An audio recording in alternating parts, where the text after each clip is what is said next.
আমার মেয়ের কোথাও কোনো প্রবলেম নেই, শুধু একটাই প্রবলেম, মেয়েটা আমার একটুতেই রেগে যায়। কোনো ব্যাপার না আন্টি, আমি বিয়েতে রাজি। তাহলে তো বেশ ভালোই হলো বাবা, তোমরা দুজনে বসে গল্প করো, আমি তোমাদের জন্য একটু ঠান্ডা শরবত নিয়ে আসি। বউ, আমি একটু বাজারে যাচ্ছি। এই শোনো, বাজার থেকে আসার পথে আমার জন্য চেরি কালারের একটা লিপস্টিক নিয়ে আসবে। আরে বাবা, আজকে টাকাটা একটু কম আছে, কালকে এনে দেবো। আবে সালে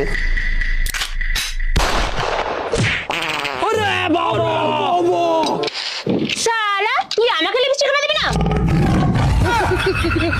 দাঁড়া শালা, দাঁড়া, গুলি মেরে তোর মুখে খুলি উড়িয়ে দেবো, দাঁড়া। স্যার, আমাকে বাঁচান স্যার।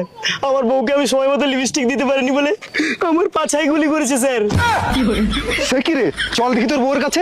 মাথা খারাপ, আমি যাবো না স্যার, গেলেই আমাকে গুলি করবে। আপনি যান স্যার। তুই যাবি না? না গেলে তো তোকে আমি গুলি করে দেবো। চল শালা।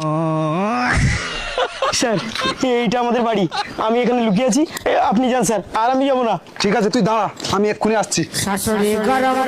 ম্যাডাম, ম্যাডাম, হ্যাঁ বলুন স্যার, কি হয়েছে?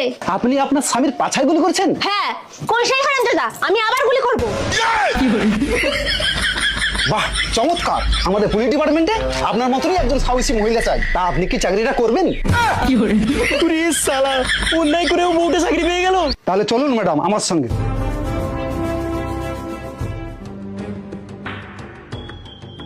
এই নে 50,000 টাকা, পাছাটা সারিয়ে নিস।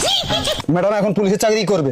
তাহলে দেখলেন তো বন্ধুরা, কখনো কখনো খারাপ গুণগুলো আপনার জীবনের মোড় ঘুরিয়ে দিতে পারে।